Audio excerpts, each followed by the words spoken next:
Hello, hello.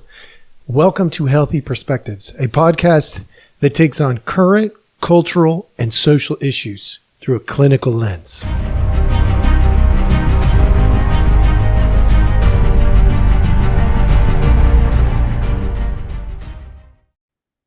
Well, hello, hello. All right, welcome back. Thank you so much for joining us. As always, we appreciate your time.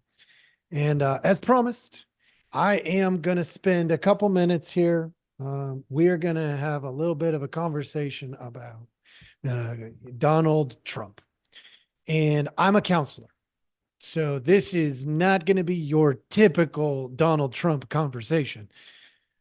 I am going to address this from a vantage point of function and dysfunction, right? Trump derangement syndrome appears very real. And unfortunately, we're all sucked into this, whether we're pro Donald Trump or anti Donald Trump, whether we're Democrat or Republican or independent or constitutional party or libertarian or whatever other category or label you would like to give yourself or somebody else. But Trump derangement syndrome is real. Think about this. Just at the most fundamental, basic level, people in our country right now are willing to dismiss 50% or more of the population because they hate this guy so much. That seems like a problem. It's one thing to despise a person. There's a difference between being frustrated and irritated and creating all kinds of falsities because of your frustration and irritation, which bridges the gap from frustration to hate. So let me give you a tip of the day. Where hate is prevalent, major distortions exist. That's your tip of the day. Where hate is present and prevalent, major distortions exist. So what does that mean, folks? That means you can't believe the things coming out of the mouths of people who hate passionately, regardless of who or what it is they hate. I'll paint it for you in a clinical lens. I spent a good chunk of my life protecting children, kids. I worked with kids. I worked in schools. I did the best that I could to mentor and grow kids. And I did not want any kid to suffer for any reason, especially an adult-created reason. Let's be real. Most of the kids suffer because of adult-created reasons. We aren't good teachers. We don't protect them. We overlook obvious signs of distress. Like we count on the school system to parent our child. Like there's so many ways in which we fail our children. I say we because I've got children. I've made lots of mistakes. And I do this for a living, clinical work. I literally sit with parents and teach parent seminars, and I screw up with my own children sometimes. It's just the way that it is. Anybody who says otherwise is selling you something. And as we venture down this path and we look at ourselves and we say, what would make me hate somebody? I have to think, well, anybody who harms children. Except here's the thing. I had to learn something the hard way. Honest to goodness, the hard way. Sat across the room from somebody who had harmed a child or multiple children. And I thought, all I want to do is jump across this table and choke you out. Like, let's create justice right here and right now. Had I done that, a couple of things would have happened. I wouldn't be able to help anybody else. I would have been in jail. Well, actually, we don't know that right now because of the way things are. Maybe I'd have just been released on my own recognizance. Or I would have been in jail for like 1,000 years for, choking a child molester or somebody who harmed or abused a child. I don't know. It could have gone either way. And what I learned by not hating, by saying to myself, look, find something in this person that is good if you can. Let's see. I had some choice. I could always say, I'm not working with clients like this. I could have done that. But it was kind of early in my career. I had supervision and I had mentors and stuff. I had people that I could access. And I sat with this person and I learned a terrible, terrible truth.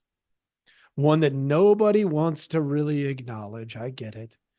But this person who hurt children, this first person, I remember them the best, that I had to sit with, that I chose to sit with.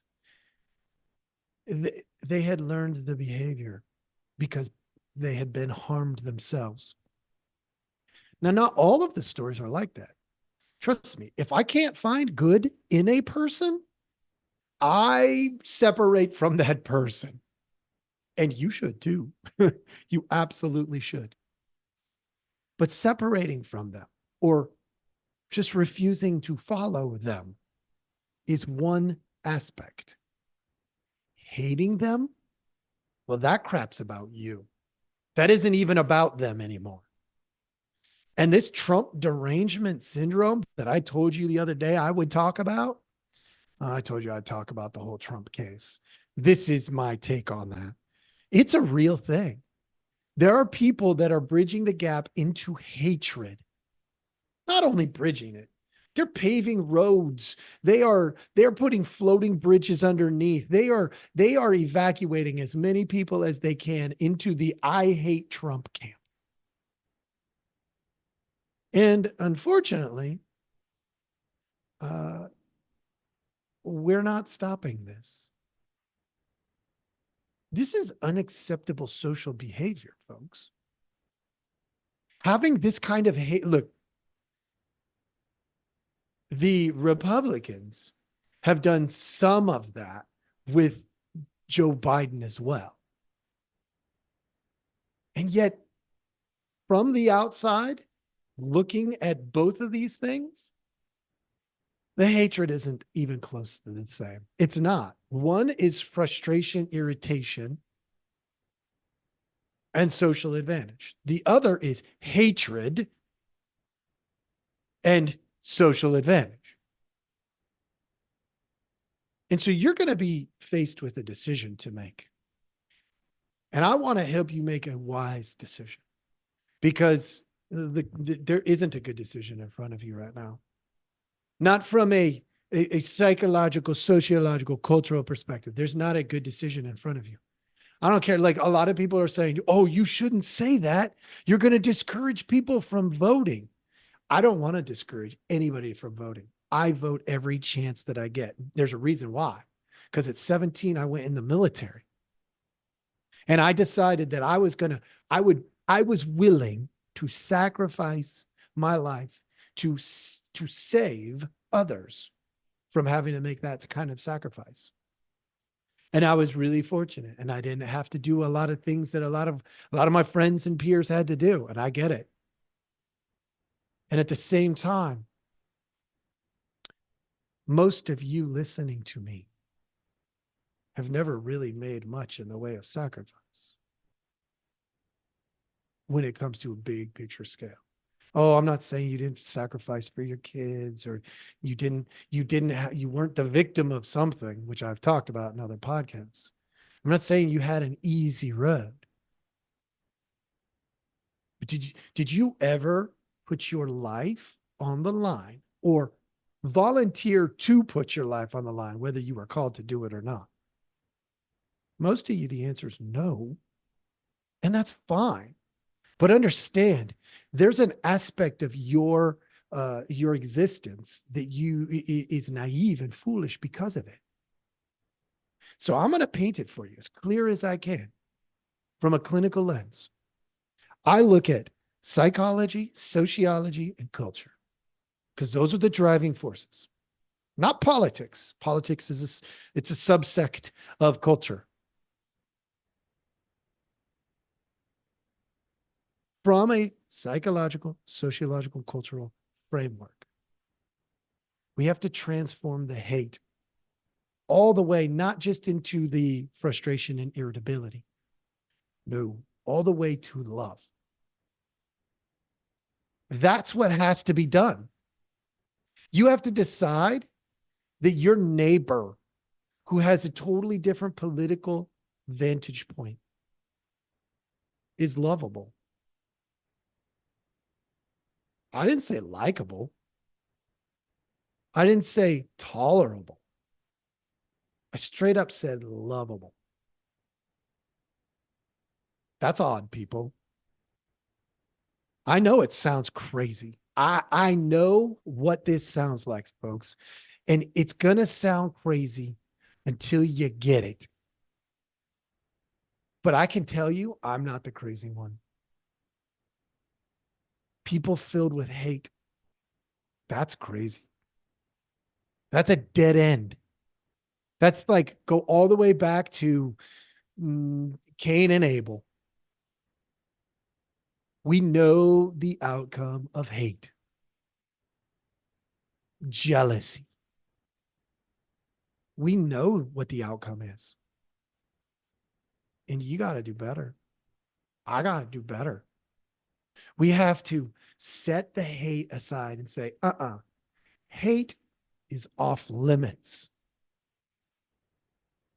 It's off limits for our friends, for our family, for our peers, our communities, for our enemies.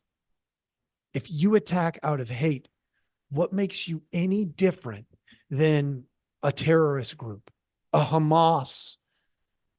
What makes you different? What makes you different than somebody who would strap on a weapon, walk into a square, and blow yourself up? Nothing. Nothing. And I'm telling you straight up, you have to set that hate aside and say, that isn't an option. I will not fill my life with hate, because hate is absolutely an all-consuming evil. Instead, shift. If you look at this whole political thing from a place of love, care, respect, kindness, what you're going to see is two old men duking it out for a position. You're going to see that there are people in both camps. Some of them are good. Some of them are terrible. You're going to see people who are following that are lemmings, dumb as rocks, that are geniuses, smart as can be. You're going to see it on both sides. Just because you have a perspective doesn't mean you have the perspective. The truth is going to persevere somehow, some way. It did when the Nazis did their thing in Germany. Yeah, you go back. I challenge you. Go back. Look at the video and the pictures of the time. There was a lot of country pride. Go ahead. Go back and look. Go back. Read Mein Kampf. Hear the disaster that was coming. And in the end, how does history look at it? Exactly how it ought to. That was a terrible evil. and attempt to eradicate all Jewish people from the planet. That's terrible. Are we there yet? No, we're not there yet. Are we headed that direction? I think so. With the amount of hate that's being thrown out in front of you and being consumed by you, the amount of people that are devouring the hateful rhetoric, the hateful talk, the name calling, the just all that junk. And to be honest, not super impressed by the decision that many Republicans are making right now in response to this court case.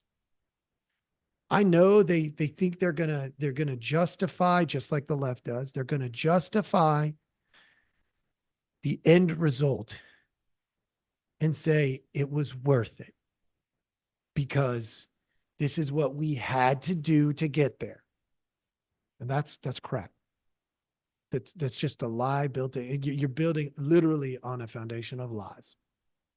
You don't have to do it that way. There is always another route to move from hate to love. And I'm going to tell you today, one of the best routes I've ever found. I gave it to you in my story earlier. It's called empathy. Empathy is the superhighway from frustration, irritation, and hate toward love. Empathy, an attempt to see the world as if you're them, but without taking on their baggage. Democrats, you all should be attempting to see the world as if you are a Republican. You don't believe in big government. You don't believe that Joe Biden is cognitively present enough to be the president. Just see the world from that lens. And Republicans, you should be attempting to see the world from the perspective of the Democrats, which is what? Our society is suffering. That's a fact. And that the government has a responsibility to help, or what's the point of having a government? Also true. Now, how we go about the help, we can have that conversation once there's empathy. In the last 24 hours, there's also been this Fauci thing. I just want to address this from this same lens. Like I had to sit across from somebody who harmed kids. If I had to sit across from Fauci, I wouldn't choke him out. I wouldn't. I'd say, why?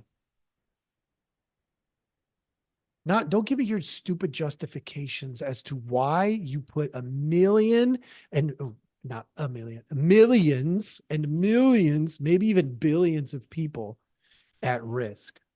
And I say billions because his influence in the US didn't stop at the borders. Other countries watched us too. Why did you put so many people at risk for personal gain? Why would you do that? That would be my question. And I would listen to the answer. Rather than come up with some preconceived idea that this man is evil. And maybe he is. I don't know. From the outside, it looks pretty evil. And yet, empathy doesn't allow us to pass that judgment. It just doesn't. Empathy forces us into a position where we have to ask the questions. Maybe I'm wrong. If I saw the world how they see the world, would I make similar decisions? Look, we'd all like to think that if we got attacked on the street, we would defend ourselves. You know how many, like, truthfully, what a small percentage of people there are that would actually be able to or try to defend themselves? It's very, very small. And the same is true here. We don't know what we would do in their position until we infuse empathy and attempt to see the world as if we know their past, their present, and their hopes and fears for tomorrow. And we can't do that unless we know the complexity of who they are. And honestly, for him, it probably should be vetted out in a court. The court should be looking at who he was, is, and his hopes and fears for tomorrow and making that decision in front of a jury of peers and that kind of a thing. So here's my takeaway for you. Outside of empathy, feel what you want. Think about your feelings, but behave like a civilized human being with thoughts and feelings and reasonable judgment. Whew, big ask, I know. And the best way to get there, folks, the best way to get there in this whole Trump derangement syndrome, which it is, straight up, there's so much hate. It can't be anything else. Might as well be in the DSM. The way to get there is through the highway of empathy. I hope this was helpful. Thank you so much for joining us. Let us know if you have any questions, email us, all that kind of stuff. And I hope you have a wonderful day.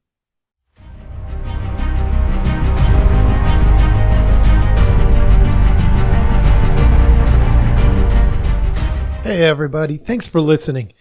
We appreciate our audience a lot, so we give you some simple ways to track us down. Please like, subscribe, and follow all the podcasts on different platforms, but you can also email us at healthyperspectives@protonmail.com, or you can check out our website at healthy-perspectives.com/podcast. It's a backward slash. So if you want to go to our landing page, if you go to healthy-perspectives.com, you'll still find us. You just got to click on the podcast button. Thank you so much.